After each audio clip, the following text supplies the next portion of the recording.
mà tụi gì đâu February March April December chân đi gì cô tu nín cũng mà là chân khác là đi xí đi nó không mặt đàn khác suy kịch là chốn là tim muốn thở là đến không có bao cấp hello là mặt lệ mai thế min là bên lệ gọi anh bol đàn lệ mai thế min chúng là hello thằng là bol đàn lệ mai thế min sim đi ngà là hình nó không mặt đàn à min sim đi ngà là tôi tạt cây lâu là sel mang lệ mai thế mi đã không sim biết thông thông vô mi mù đi lâu là sel mang thế này bắt thiên là thế thì thông thông anh là tu cũng hin cũng sáng ni le som ni le pathum ni gu tu ni imang pan git tawa tu cũng song i doi ta ko i doi dan che tong bang digin pathirin le khapun thak ei peki da nang tu cũng i bang golin mat la roa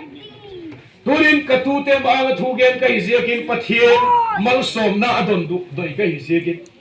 ka tu te wang la ki sik na dingu bang ma bo lo rin ching la nin ko malaki sui now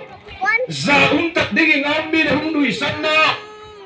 ai la bai la ding ding hilai la ka now lucky sui now zun tha in lucky sui khamai the mars tha in la gen khel khamai the ai lo le january tha in la lucky na mai the ui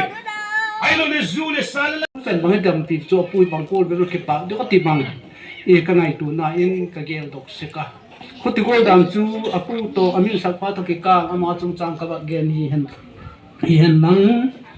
chun ase pai lu chung chang thu hi ba gen ki leng ama hi ke le ka tha hi deng de la ka ha thu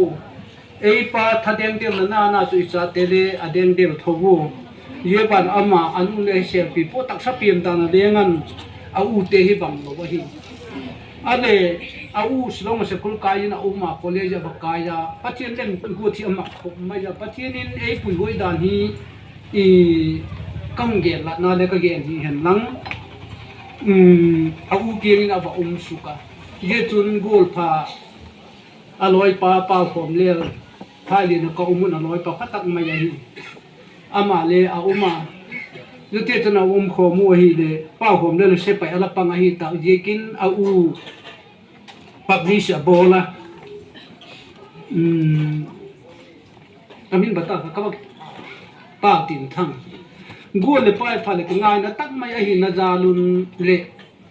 ke ya de le ka pu te hi boko e lung se ma ba e doi sang na zalun pa tin thang minin e pa kho le publish a chun se pa hung lu tai zo ma hi